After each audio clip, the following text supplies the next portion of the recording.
Please help welcoming Dawid Rymarczyk. Dawid, the screen is yours to share. Okay, thank you, Daniel, for the short introduction. I'm honored to be here today and thank you for the invitation. I hope that you are seeing me, seeing the slides and hearing me clearly and well. Today, I'm going to talk a little bit about the biology and in specific histology and the application of deep learning methodologies to score the whole slide images. So for today, briefly, I will go through myself and the company I work for right now, so the Ardigen. Then we will discuss the problem. I will define what are the challenges in the tissue changes assessment. Then few words about building the AI pipeline from the scientific perspective, and also some remarks as a tips and tricks. So the project on which I was working on for more than 1 year was done the Ardigen. On the daily basis, we are coding against cancer, and we are developing solutions for the healthcare and precision medicine.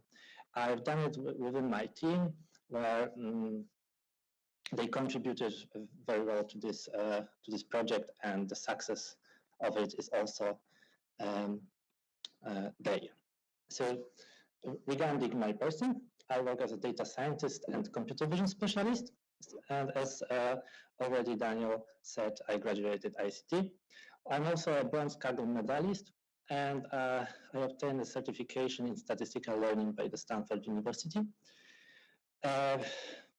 And my career is about Nokia and Ardigen so far. However, I started the PhD at the Jagiellonian University in the group of machine learning research in 2019, so the last year. Okay, so after the brief introduction, we just want to know why the histology is important. So for example, in Poland, for one histopathologist, we have more than 84,000 of habitats. So only 570 medical doctors that have a specialization in histopathologist are active and do their job in Poland. In Western countries like USA and Western European Union, the histopathology assesses around 4,000 materials per year. Whether in Poland, it is up to 200,000 per year. So the majority of data that they are going through is enormous. And as it can be seen, any improvement in their work will be beneficial for the healthcare system. So we are at the end of the effectiveness of the system. Okay, and what is the histology used for? So histology are those pink and purple images that are used to diagnosis mostly, and in many diseases like cancers of each type, inflammatory bowel diseases, liver hepatitis, kidney nephritis, lymph nodes and tuberculosis, and also various skin conditions. So it is present in most of the medical specialization. And we need to assess such an image. So here you can have the example image of the healthy biopsy and how we can assess if it is healthy. So at the beginning, we look at crypts, so those round things which are well organized, or they are longitudinal at the edges. So those are the crypts, and the healthy tissue has a lot of crypts. Here's another example. So again, there's a lot of crypts. When we look at the biopsy of intestinal biopsy, which is inflamed, so there are some changes that says us that there is something wrong, the number of crypts is lowered, and also there is a bigger area of lamina propria, so the space around the crypts. And in the lamina propria, we have a lot of different cells which can indicate the inflammation or any pathological changes. So first of all, we need to look at the crypt level and also look at the lamina propria level, so the single cell level. Here's another example, and you can see that there is no crypts almost. There are just like 4 or 5, and all of them are somehow corrupted. They are not round, and there is not much this light color in it, so it's not well organized, which also indicates that there is something going on which is incorrect. And if we go further and see the lamina propria, so here, for example, the space between crypts, we can look for the single cells that are different. One of the different cells is a eosinophiles. So those more pinkish cells that are spread around. This is one of the signs that in our tissue there is an inflammation state. Also, the second thing is that all of the tissue has the epithelium, so the border between the outside world and the tissue itself. And here you have an example when it is missing. So, however, the epithelium may be missing because it's inflamed and it's degraded, distracted, or during the preparation of the tissue, someone took the knife and cut the epithelium off. So there is a slightly different on the edge when it's cut it out, it's too regular, or if, for example, here, when it's not as regular as it could be. Another thing corresponds to crypts. Each crypt can be infiltrated by the cells. So the cells from the lamina propria, which are called neutrophils, going through the walls of the crypts inside and distract them. In this case, the tissue cannot build the epithelium because the crypts are building the epithelium cells, and the tissue does not have a protection. For example, in the intestinal, so the digestive tract, where the different enzymes are, they can just harm the tissue itself. So what are the challenges if we know the problem? So we know the problem, we see that we have many different changes on the image that we are looking for. So if so far there is no question, I will go to the next part. Okay.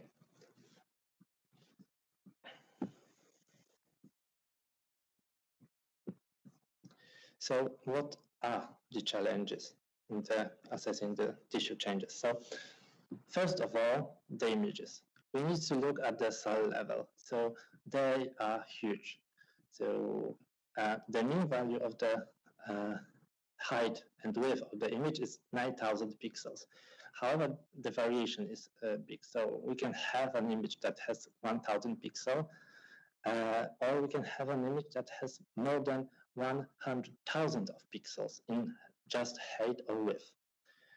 And why is that? This is because the size of the tissue. So if the biological material is taken during the colonoscopy, for example, then it is placed, it is cutted and placed on the plate or a glass. And the amount of the material which is placed on the glass determines how big the image is, because the images are always done in the same magnification to make the cells visible. So each of those images has a unsigned integer 8 use around 200 megabytes of storage. So there are 3 colors, just standard, but quite big. However, if we want to build a model, the neural network requires images in the float 64 format. So we need to change the values of the image to be between 0 and 1, and also from int to the float. This raises the image size up to 1.6 gigabytes of memory. So even if we want to load it into the RAM, it took something like this. And then we want to train a neural network. And for most of the cases, it's almost impossible. So right now, the biggest amount of memory in the graphical processing unit, so the GPU, is 32 gigabytes, and one image that and the training of image on images 500 by 500 pixels using the most traditional neural network architecture, which is ResNet 15, takes 12 gigabytes. So you can see that putting an image which is way bigger and has way more information in it is almost impossible. So we need to find a way in which we can process such an image. Moreover, we can think that we can downsize the image, but having in mind that those cells are so small that we need to look at them very closely, and these changes may be even 10 by 10 pixels when the image is 10,000 per 10,000 pixels, we cannot downsize it. So we cannot change the values, the image size. Okay, and before I go further, there's also another thing that the changes in the tissue are not presented in the whole tissue. So there may be just one single part. If we go back here, we see that the change is marked in this blue ellipse. However, the changes regarding the epithelium are not in the tissue itself. So we cannot take a random image patch, image fragment to assess the whole biopsy. What is also important in the biomedical data, that most of the data sets are very imbalanced and we do not have much data at all. For example, in our scenario, we had 800 images of body part A for training and 150 for testing. So for comparison, to train an image net, to train on the ImageNet, so the database containing more than 7 million of natural images to distinguish between cat, dogs, monkeys, and boats, and so on, the amount of data is enormous. So we have millions of images. In here, in total, we've got more than 1,680. So that's quite a difference. What is more, many of those images has the issues with quality. So when the device is doing the image under the microscope, it is scanning through the material, and sometimes it goes out of focus. So we can have situation when the images are out of focus and those images needs to be discarded from the data set, or when the tissue is placed on the glass or on the plate, it's folded. So when the tissue is folded, the different layers of cells are coming one on another. So also this type of image is inconclusive for the diagnosis. Additionally, the classes. So let's say we have a free category for all of those images that we have. And in each category, we want to predict a value between 0 and 2. The 0 means that the tissue is normal, so the healthy, and the 2 that is very diseased, so it's inflamed in a big amount. However, the one is that there is some inflammation, but it's not as serious as 2. So we see that most of the examples are normal, and we have only like 10% of images that contains the highest inflammation. So it makes it even harder to distinguish between those tissue changes. So how we can do image processing there? First of all, we can just use a sliding window to cut the image into smaller one with the overlapping area, and then try to apply the algorithm which will be working on those patches and taking the patch which is showing the change. So it will be assessing all the patches, image patches that we cut through, but only some of them will contain a change. So we won't lose any information. However, as it was shown previously, a lot of space is blank, so white. That's why we need rough initial segmentation to extract the biopsy from the background. Moreover, we can imagine that one of the hospitals is making the images and the second hospital is making the images. And they have a different procedure or the different machine that is using the dyers, so the hematoxylin and eosin, to make the image in such colors. Because we need to dye the tissue to make the cells visible. And to do that, we need to standardize the input to make them as similar as they can be. Okay, and there is one thing that is called weekly label. So this is what I was referring to as which patch is showing the change. The weak label means that we have a lot of images and we know that in this bag of images we have an image with inflammation, but we don't know which one is that. Okay, so as to overcome all of this, we need to prepare our data. So process them and standardize. We need to segment the tissue out of the background and generate the patches. Then we need to find the representation of an image. So extract some features that will describe the image, which then can be used to classify. However, before we classify the whole biopsy, we need to aggregate the information from many patches. And what is more important, we have varying number of patches per biopsy. So this is also a challenge to which we need to address.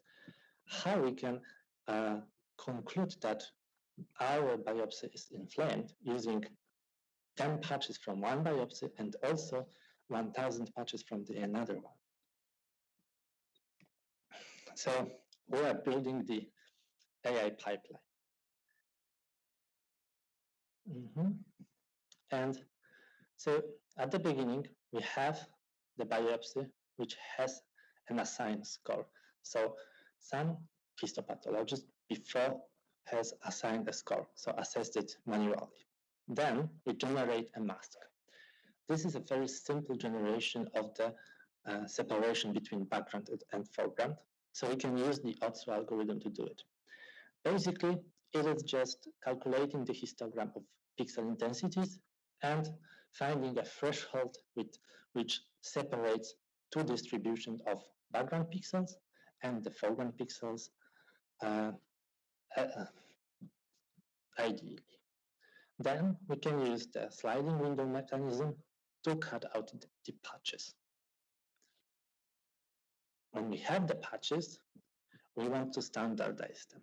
So, based on the stain gun method, which is linked in the source, we can take an image, let's say from the hospital A, push it through the network, which generates the image of the same size, and the image should have the same structural properties. So we are doing some math to calculate if the structures visible on the image are the same as on this input image, and then we are generating back another image which should have the standardized colors. So this is visible on the images on the right, in the middle. We have X, our data sets. So we have many data sets from many hospitals. We have one data set Y, so our target staining schema that we want to obtain. And then we are transforming back. So we want to know if we do not lose any information by transformation, and calculate the difference on the structural level between the reconstructed and the original image. So this is called the cycle consistency loss. So in the cycles, we are generating images to match the structural changes that are visible on that. And at the end, we generate images that are of the same color distributions. And to compare the methods for that, there's a lot of them, but this is based on the deep learning method. You can see the difference that we have an image on the left. On the second column, on the left, we have an image to which we want to transform. So to which colors we want to transform. We have a source image on the second column, so the image which we are putting into the pipeline, and then three methods. The last one is the one I described already. And we can see that many of the methods that are based on the matrix multiplications and operations are not as well as the deep learning neural network, because they are transforming also the colors of the background to the colors of the target image. Okay, so we already cut out the patches. We transform them. We transform them and standardize them. So each of the patch is of the same value. Then we want to train a representation of the patch. So create a vector which has smaller number of digits than the pixel representation of the patch, which then can be aggregated. So we can train a CNN model, so the convolutional neural network, which is based on the convolutional operation. As a convolutional operation, you can think of the filters on the Instagram and so on. So it is building filters which are magnifying the, for example, edges of the objects, or finding the specific type of color or specific type of the edge or the shape, for example, something circular, and so on. And we can apply two types of learning. Learning from scratch, so we are initializing the parameters of our model from the normal distribution, so we are initializing them randomly. Or we can take a model which is trained on different data set. And I mean the data set called ImageNet, so those cats, dogs, and so on. Use those parameters which were trained to distinguish between cats and dogs, because we know that the circular objects are the same. So we can reuse the filters that were used, that was discovering some shapes. from one dataset to another and assess them with some label. We did that each patch has the label corresponding to whole biopsy. So they are even fake, yeah, because not each biopsy shows the inflammation. Each patch shows the inflammation. So this is the fake label which we are assessing to. However, as the neural networks are over-parameterized and the number of patches was not 3,000 images, but 300,000 images, it's a completely different story. So we can train such a model. And here you can see two plots. The left one shows the loss function, so the lower is better. The loss functions tell us how much mistakes do we do. And you can see that each of the model, which corresponds to different color lines. On the right side, you can see the AUC, so the metric showing how good the model is in distinguishing between those two classes. When there is AUC equals 1, it perfectly separates to the two different classes.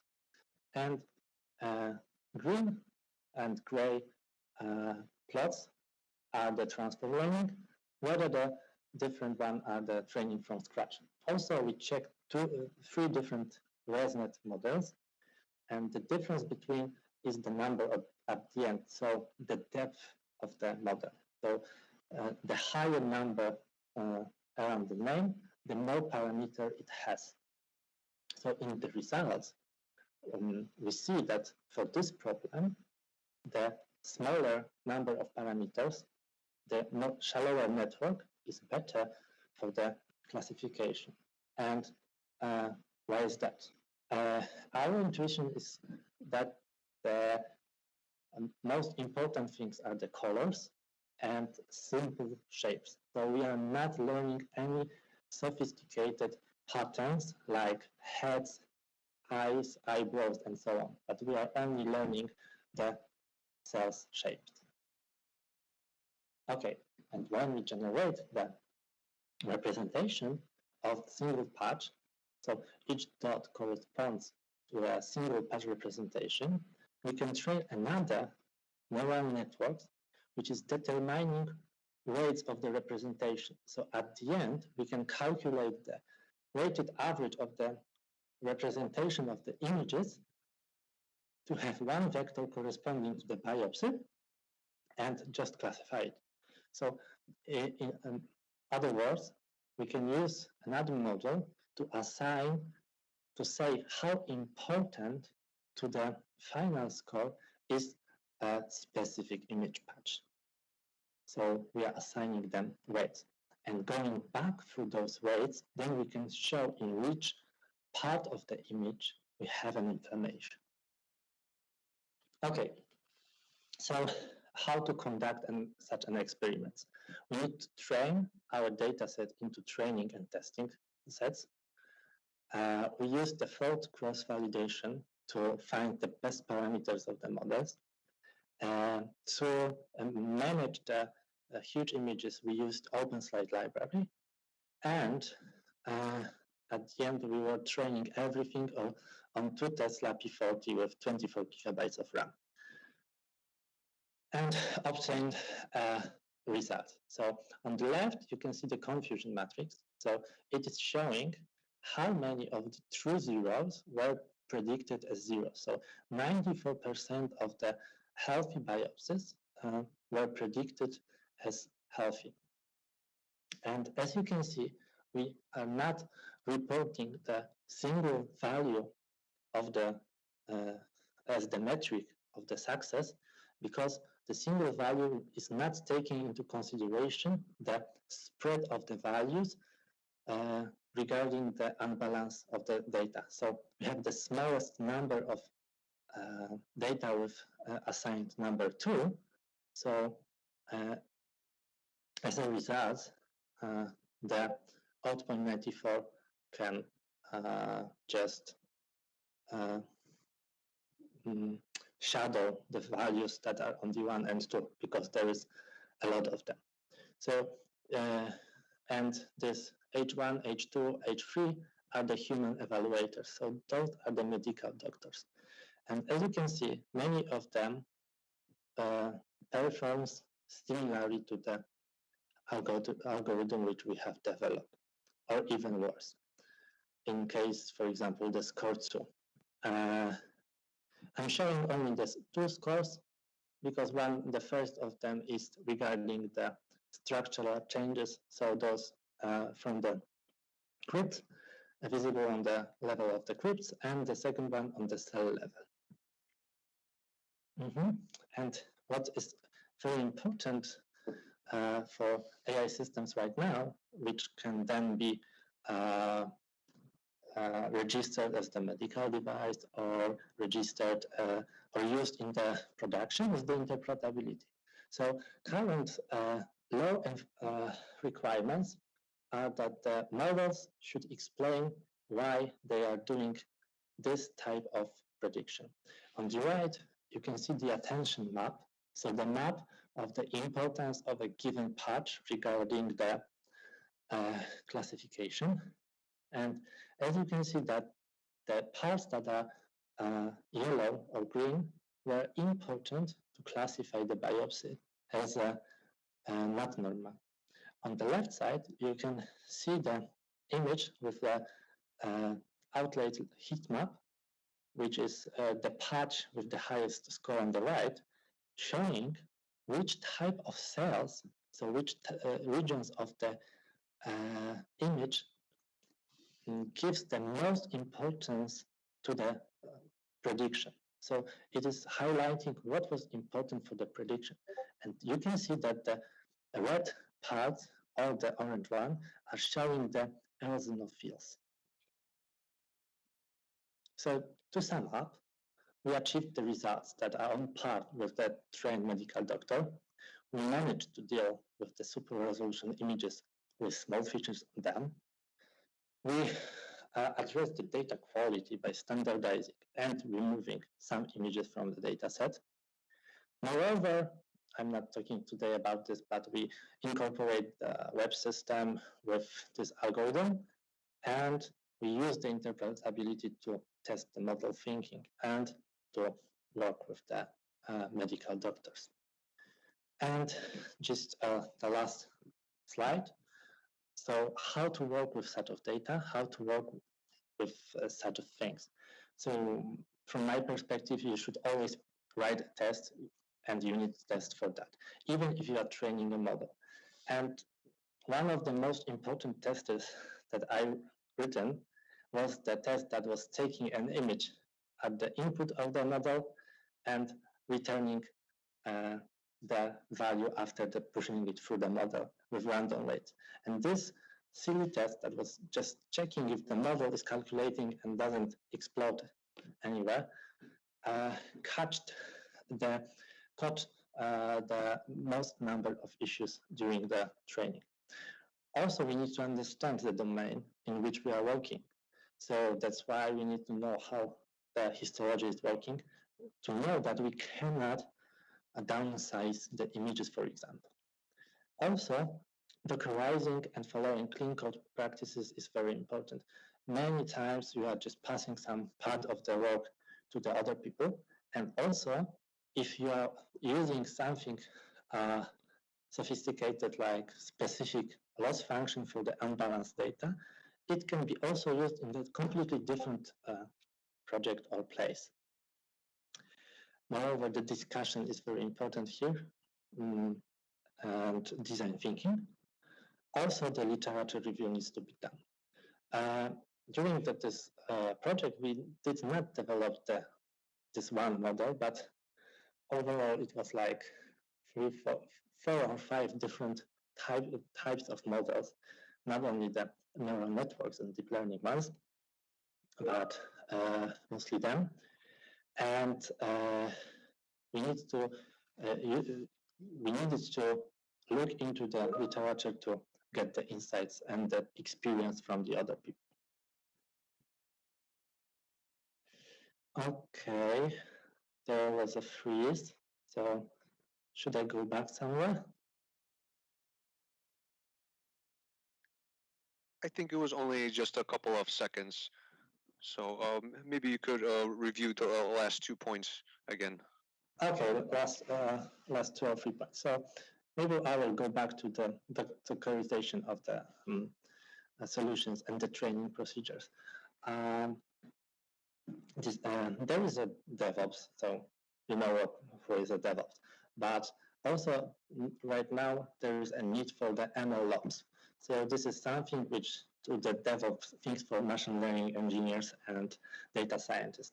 And this is important from the view that each experiment, so each model training which we are doing needs to be somehow archived. So we need to know what parameters we used, what was the result, where is the model saved, and so on and so on.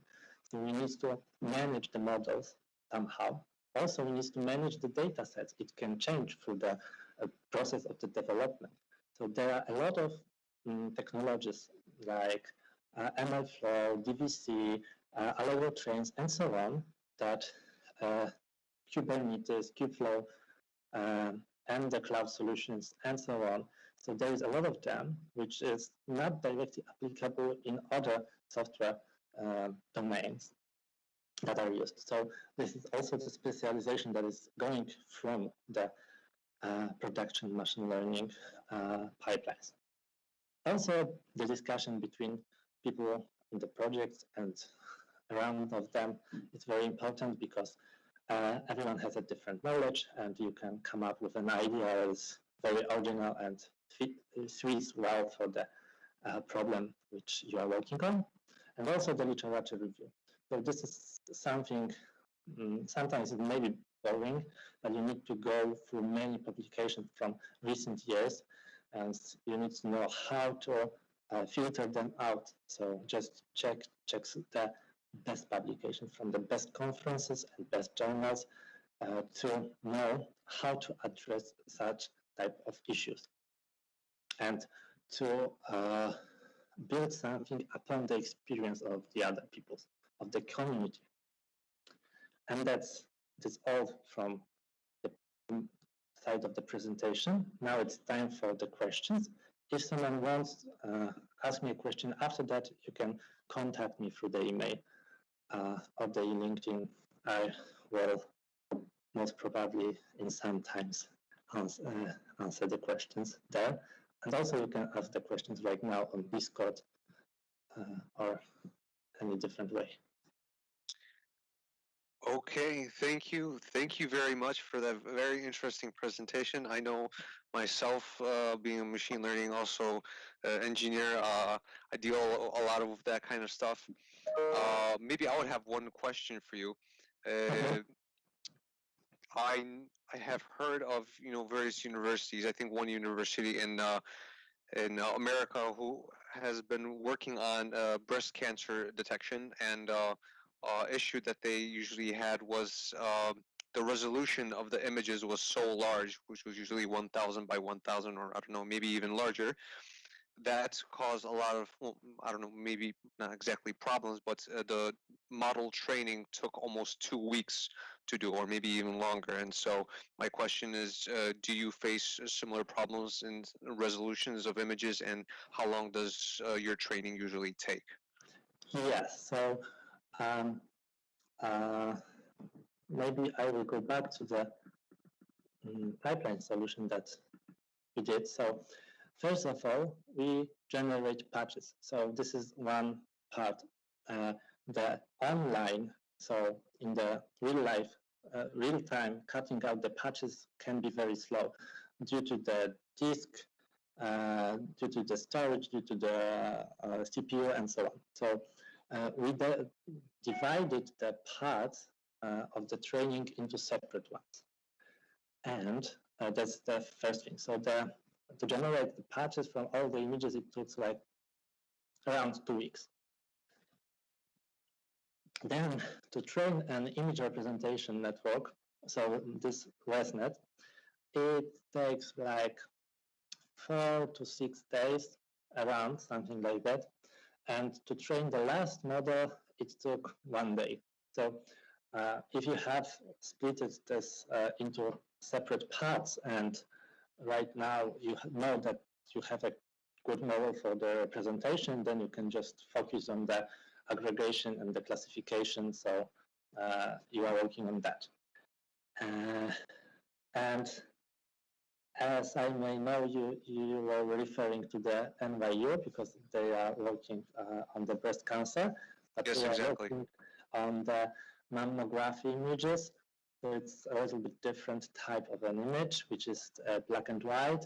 So this is simple for the network because you have one color channel, not three, like in this problem. And they have a very huge database. So they have more than 1,000 patients. So that's enormous as for the medical world. Mostly, most of the cases, there are 20, 200, or at least at most 2,000 patients per data set. So that's the difference that they have. And that's also the case when you are training. Even if you want to train, and on the ImageNet it has 7 million of images, it takes around 1 week of the computations. Okay, yes. So it's unfortunately not that fast to train, but maybe when we have quantum computers, maybe it will be much faster to train those models. In regards to questions, I think that is it for now. But if anyone else does have any questions, it's never too late to ask. Be sure to write them on Discord, and whenever we get the chance, Dawid will try to answer those questions. Oh, wait, maybe we have one more in last minute. Uh, do such AI models already help doctors in real world? Which countries are the leaders in this idea, supporting or even replacing doctors in giving diagnosis? So they help, they cannot replace the doctor. So we know that all the models we are creating, that they have some accuracy, some effectiveness, some performance. So they are not perfect at all. So uh, each time the results should be checked by the doctor. And for that solution, for example, when I was talking with the pathologist, having that type of map that is shown on the right would increase the time needed to assess the one biology material around 10 times. So it would take 10 times faster for the doctor. Right now, as I know, this project, this solution is deployed and used. And as the leading countries, I know that the most AI-based systems used in practice in this is in the USA, because most of them are passing the FDA path, so the standardization by the agency responsible for the medical devices.